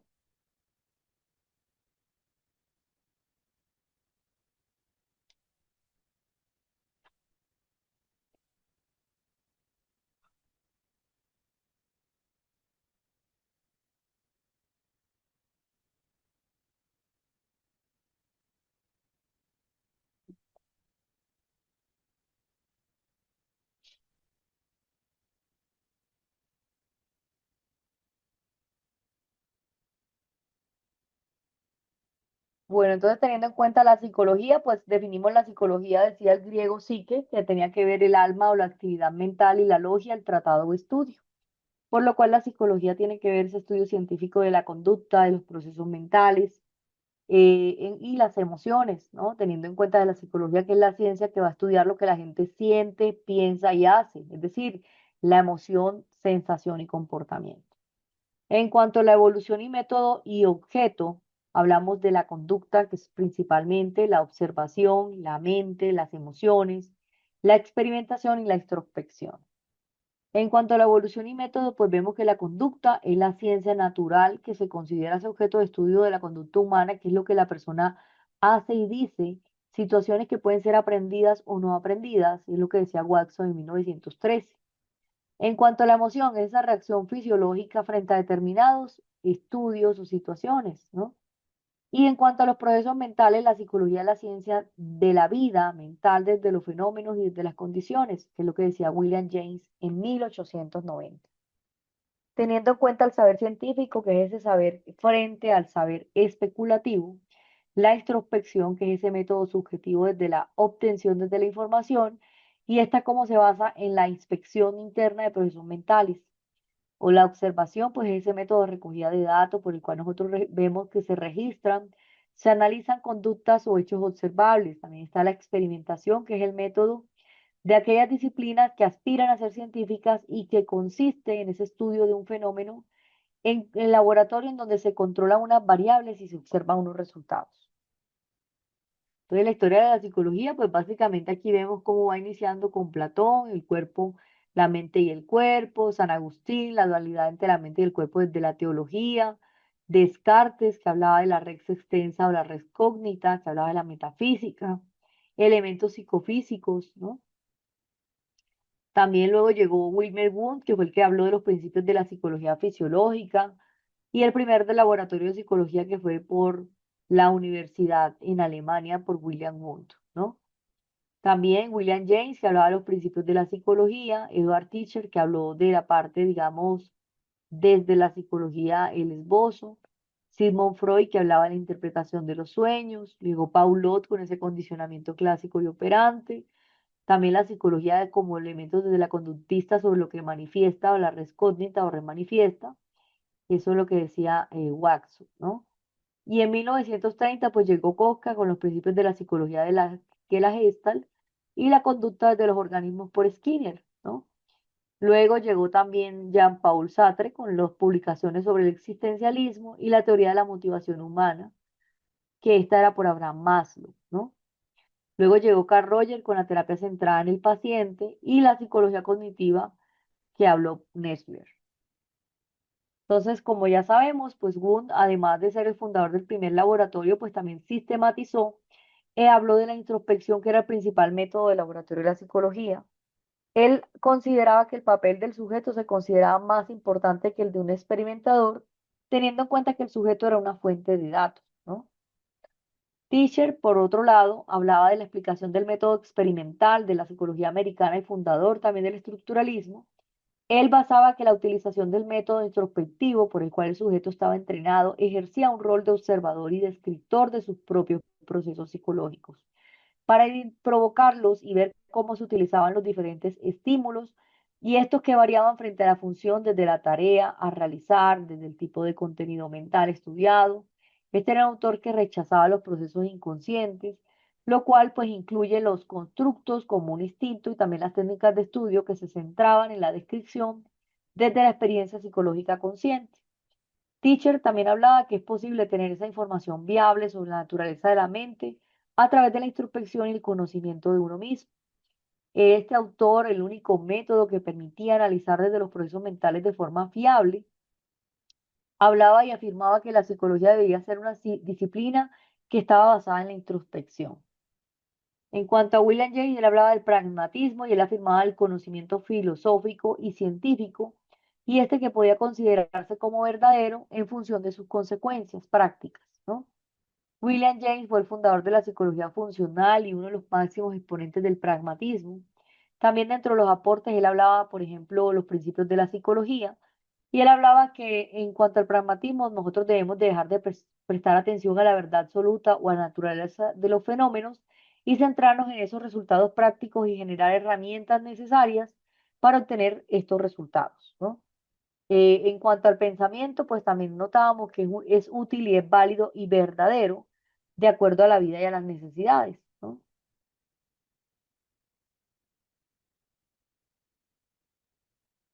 También hablaba de estos elementos teniendo en cuenta eh, que el conocimiento muchas veces tiene un valor más práctico en la vida, ¿no?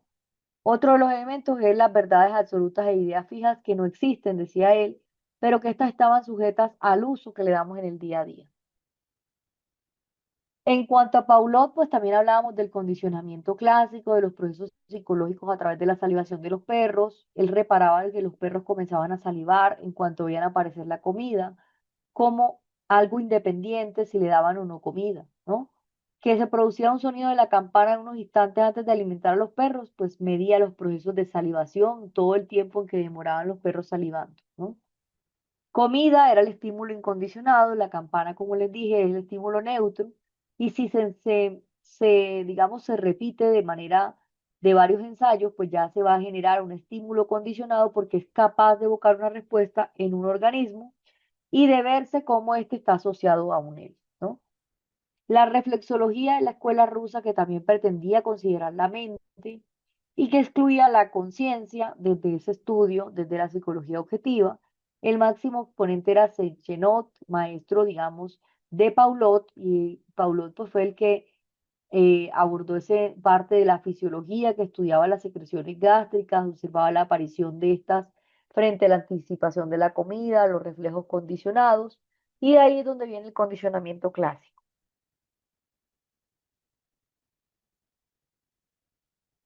Luego, en cuanto a los principios, pues digamos que el principal es que el reflejo es una relación simple y regular que se da entre el ambiente y la respuesta de un organismo, que debe tenerse en cuenta que cada vez más aparece un estímulo que viene de una consecuencia o una reacción y que hay estímulos que deben de ser lo suficientemente fuertes para provocar una respuesta, como es el caso de la comida.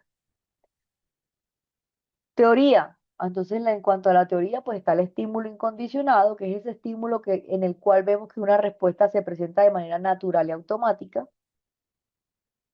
Y ahí se representa una respuesta incondicionada, que es esa respuesta que no se aprende, que es de orden natural, que es automática y que solamente aparece por ese estímulo incondicionado. El estímulo neutro es el factor externo entre el ambiente que no evoca una respuesta y el estímulo condicionado es ese estímulo que antes era neutral, pero que va a evocar una respuesta condicionada. Y esto va a generar una respuesta condicionada que es la aprendida a la respuesta incondicionada. O sea, acá les pongo el ejemplo, la comida, ese estímulo incondicionado, la respuesta incondicionada a la salivación, la campana es un estímulo neutro, el perro no responde a la campana, pero si asociamos la comida con la campana, sí se procesa una salivación y ya en el momento de que se repita varias veces, solamente el sonido de la campana puede provocar un estímulo condicionado, ¿no? Hasta el momento tienen todo claro, tienen alguna pregunta, alguna duda frente a estos elementos del conductismo.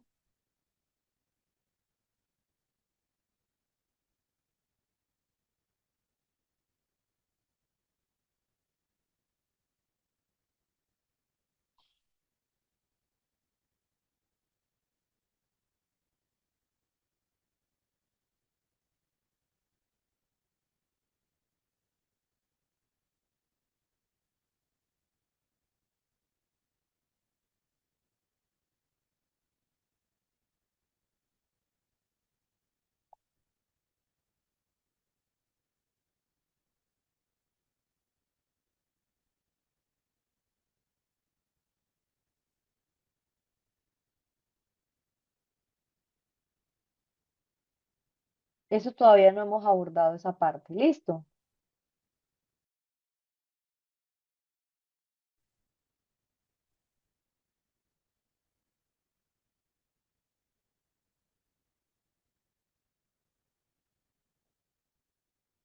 Cuando hablamos de estímulo condicionado, es precisamente el estímulo que nosotros proponemos, ¿no? Por ejemplo, cuando reforzamos cierto estímulo, ¿no?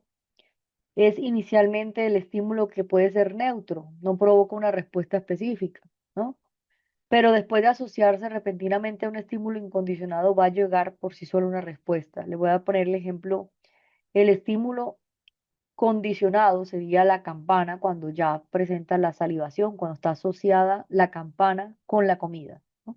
Que va a responder a una respuesta condicionada. Otro ejemplo, les voy a poner un ejemplo de un caso, una persona que va, por ejemplo, que le da una crisis de pánico en un bus, ¿no? Esa persona, el bus, pues inicialmente es un estímulo neutro, porque el bus no representaba nada, pero en el momento de tener la crisis, que es esa respuesta intensa a la ansiedad o al miedo, se va a asociar al bus. Entonces, ¿qué es lo que va a pasar? Que con el tiempo, pues solamente la persona va a pensar en el bus que le genera ansiedad, ¿no? ¿Por qué? Porque se va a acordar de la crisis de pánico que le dio en el momento que estaba en el bus. Entonces, el estímulo condicionado no es innato, ¿no? Que se aprende por la forma como yo asocio con algo que sea extremadamente fuerte. Es lo que pasa, por ejemplo, en el caso de la agorafobia, ¿no? La persona cuando tiene crisis de pánico, por ejemplo, fuera de su casa o le pasa algo, no quiere salir de su casa porque asocia que afuera hay un elemento que puede representar un peligro para esa persona. Entonces, muchas veces explicar, por ejemplo, eh, en los traumas se explica muy fácilmente, ¿no? Otro estímulo condicionado puede ser una persona que, por ejemplo, va a exponer en vivo y se le olvida todo, ¿no? Le da una crisis como un bloqueo mental y no recuerda nada de lo que está exponiendo. Entonces, ¿qué es lo que vamos a notar? Que la persona pues ya va a asociar que cada vez que le toque exponer, le va a dar miedo porque va a pensar que se le va a olvidar todo, porque ya de alguna manera asocia a ese trauma precisamente al hecho de olvidársele todo, ¿no? Entonces, un estímulo incondicionado es ese elemento en que notamos que hay una amenaza real, una violencia, un accidente, una pérdida, ¿no? Violencia, por ejemplo, una persona que fue asaltada fuertemente y le representó tal miedo que ya le da miedo salir a la calle, ¿no? ¿Por qué? Porque va a asociar que estar fuera de su casa, pues puede estar en peligro, ¿no? Que va a generar una respuesta fisiológica natural. Obviamente, si yo tengo miedo a que algo malo me va a pasar, pues lo más probable es que la persona sienta un intenso miedo, terror, congelamiento, una activación fisiológica, una hipervigilancia constante a pensar que está en peligro o ser robada nuevamente. Y su cerebro va a registrar detalles también desde su contexto, ¿no? Estímulos condicionados a un trauma. Muchas veces los estímulos condicionados son todos esos elementos que representan ese elemento en el cual la persona vivió ese trauma. Por ejemplo, si la persona recuerda un sonido, una canción, un lugar, una calle, una habitación, una fecha, un momento del día, una hora, una sensación corporal como esa opresión en el pecho, un olor, por ejemplo, a un perfume, a un hospital, a un alcohol, pues son situaciones, digamos, estímulos que generalmente no presentan nada, ¿no? Pero si está asociado a ese evento traumático o a esa situación en que la persona pues lo asocia a ese evento traumático, pues ahí sí va a representar ese estímulo se va a volver condicionado, ¿no? Peligros reales cuando nosotros hablamos que el estímulo condicionado aparece, ¿no? Ese olor, ese sonido, esa imagen, pues se va a activar una respuesta condicionada que es esa ansiedad intensa, ese flash emocional o corporal, esa evitación, esa hipervigilancia. Hay personas que llegan a tener disociación, que es como si la persona pues no cayera en cuenta en dónde está, ¿no? Pierden como el sentido, ¿no? Y pues obviamente hay mujeres que, por ejemplo, han vivido situaciones de violencia de pareja en la casa, en la cocina, y entonces van a tener como ese estímulo condicionado, el sonido de los platos, el olor a la comida caliente, la respuesta condicionada es ese miedo súbito, esa tensión corporal, esa necesidad de huir, ¿no? Ella sabe que está a salvo, pero su sistema nervioso de alguna manera pues le dice que no lo está. Entonces recuerden que el problema pues no es el estímulo como tal, sino la asociación de cómo yo proceso ese trauma, ¿no? Y pues que no basta solamente con entenderlo, sino con ese procesamiento emocional y corporal, ¿no? Digamos que la terapia cognitiva se enfoca mucho también en la parte traumática, en la exposición y en la resignificación que nosotros le damos precisamente a esa asociación desde estos estímulos.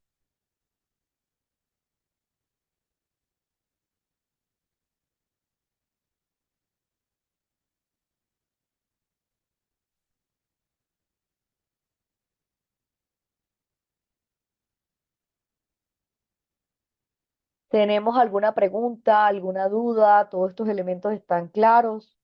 Creo que pues es importante que nosotros hagamos las preguntas frente a esta parte, digamos, de la historia de la psicología, de la parte conductual, porque recuerden que a partir de acá, pues es como nosotros vamos a entender un poco más la parte ya del pensamiento, ¿no? Eh, no sé si quieren que les hagamos más ejemplos.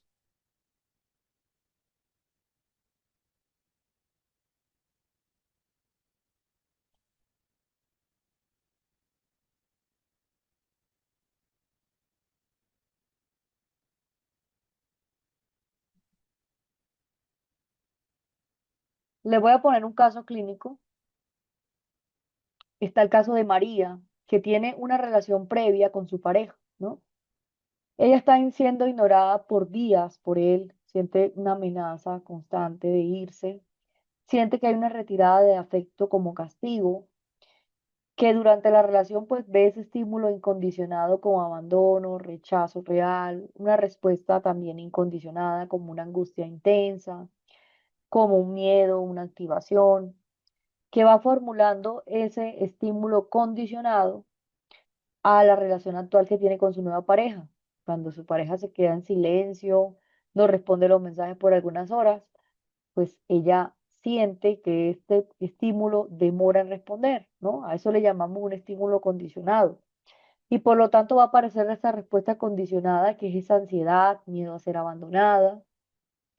Esa respuesta cognitiva, por ejemplo, ya no me quiere, me va a dejar.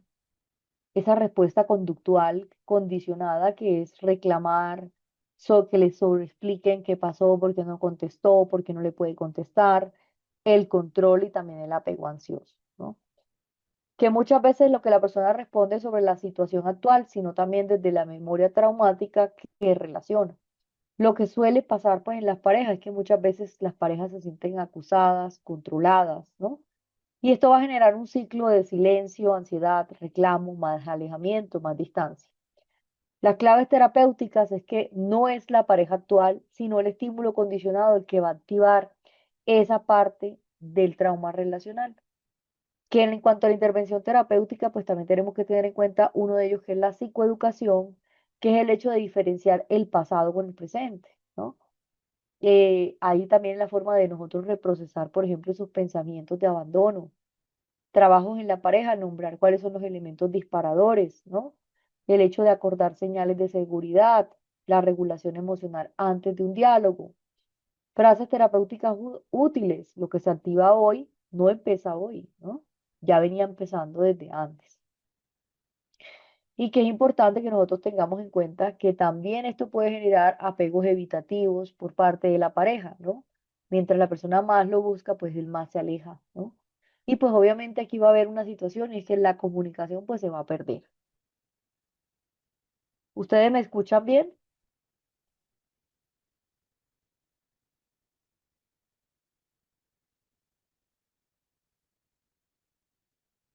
Listo.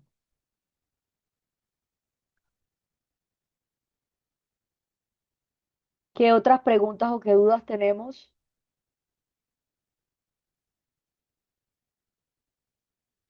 Respuestas condicionadas que pueden generarse. Miedo súbito cuando una pareja eleva la voz. Tristeza profunda frente a fechas significativas, aniversarios, pérdidas. Iras automáticas frente a la crítica, aunque no veces notamos que esta crítica sea leve. Culpas intensas cuando se pone un límite.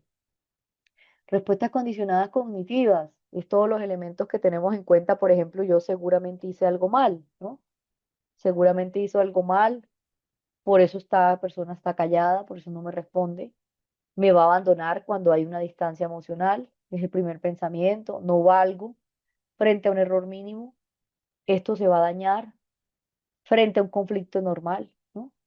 Respuestas condicionadas conductuales, el hecho de sobreexplicar, justificarse constantemente, evitar conversaciones importantes, controlar mensajes, llamadas o confirmar lo que yo creo que está pasando, sumisión o complacencia excesiva, también la huida emocional o la desconexión.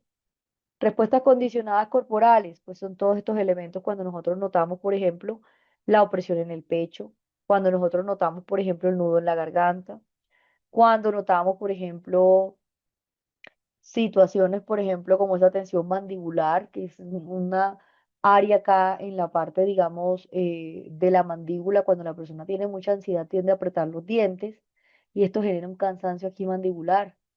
Por eso es que la tensión mandibular, pues es una de las maneras como nosotros podemos identificar, por ejemplo, si la persona está teniendo crisis de ansiedad, ¿no? Otro de los elementos es ese sobrecarga en los hombros, ¿no? Esa sensación de vacío o entumecimiento. Ejemplos que también se pueden practicar es como, por ejemplo, en el caso de las parejas, pues cómo se mejora, por ejemplo, la comunicación en las parejas, ¿no? Estas creencias que tenemos, por ejemplo, al abandono que se activan porque la persona no contesta un mensaje. ¿Qué me hace pensar que realmente me va a abandonar? ¿Qué evidencia tengo yo que realmente esta persona me va a abandonar porque no contesta un mensaje? Tal vez está ocupado. ¿Qué otras explicaciones le podemos dar a esa situación? Pueden ser muchas, ¿no?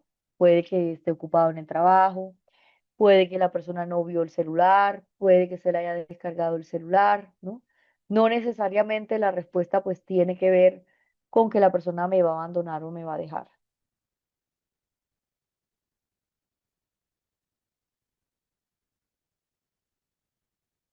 ¿Alguna pregunta o alguna duda?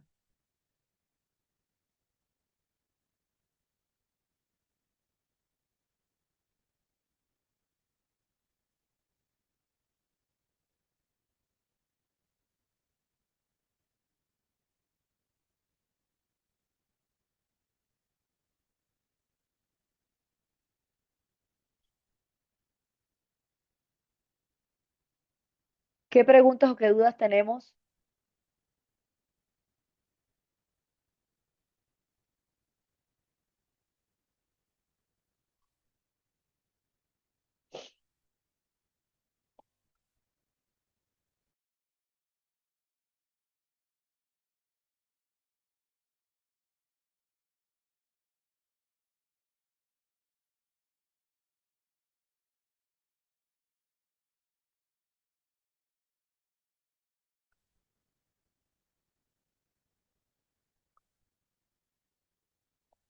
Cuénteme qué preguntas o qué dudas tenemos.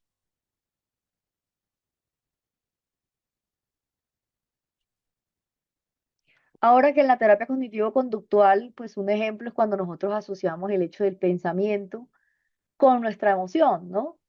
Aquí cuando nosotros asociamos, por ejemplo, lo que yo pienso, creo que es verdad, ¿no? Por ejemplo, yo pienso que mi pareja me va a abandonar porque siempre que peleamos me dice o terminamos. Entonces yo tengo una evidencia real de que esta persona, por ejemplo, no me quiere, ¿no?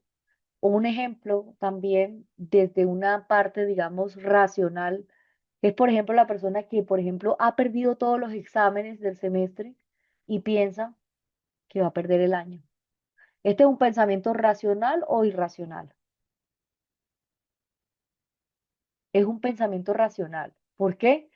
Porque realmente sí hay una evidencia de que va a perder el año, porque ya ha perdido todos los exámenes, ¿no?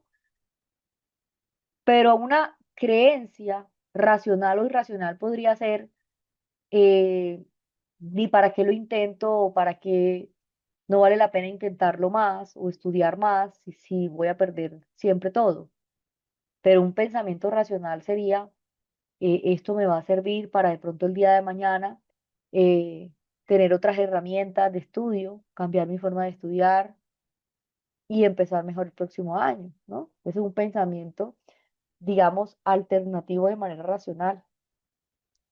Un pensamiento irracional es una persona que por perder un solo examen dice que ya perdió el año.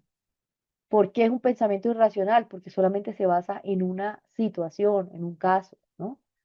Un pensamiento irracional porque realmente pues tiene todo un proceso de estudiantil en el cual puede recuperarse, ¿no?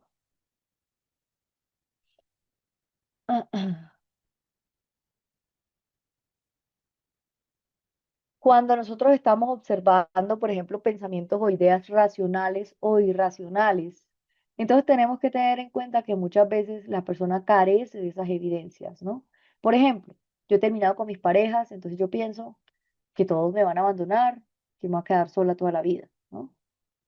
Pero es un pensamiento irracional, porque todas las parejas son cuántas parejas, ¿no?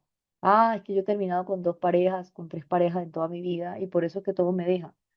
Pues eso es algo insuficiente, ¿no? Tres parejas no es todas las parejas que yo pueda tener.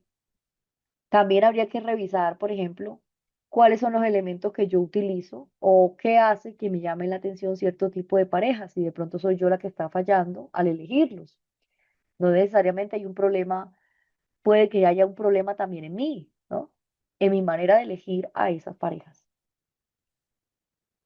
Un pensamiento racional es un pensamiento positivo para nada. Un pensamiento racional es un pensamiento concreto, lógico, ¿no? Teniendo en cuenta las alternativas, las evidencias si son verificables o no.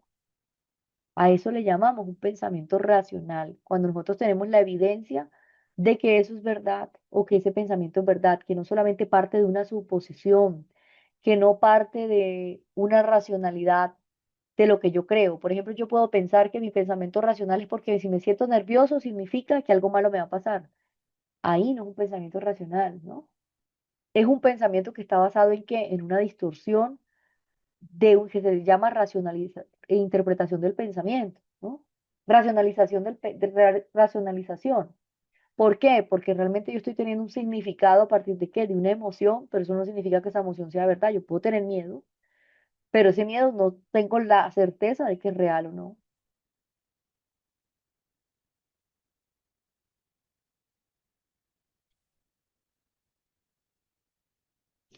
Un pensamiento racional o irracional es, por ejemplo, cuando yo miro un vaso y veo ese vaso por la mitad.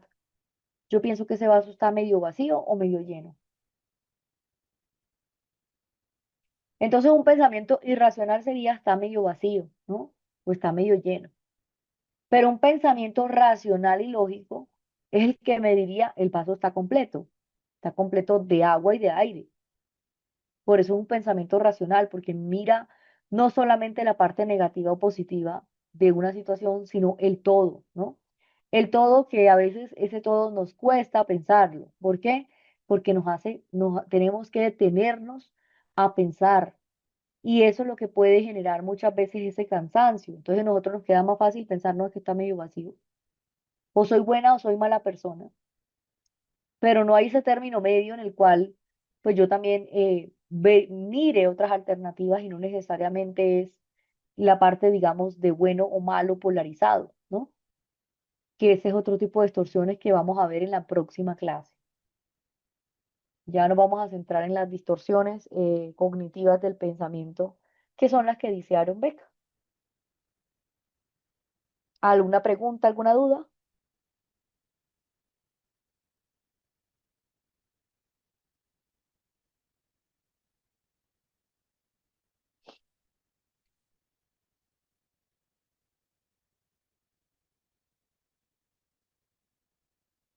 Bueno, yo quiero agradecerles a todos por el día de hoy su participación en la clase.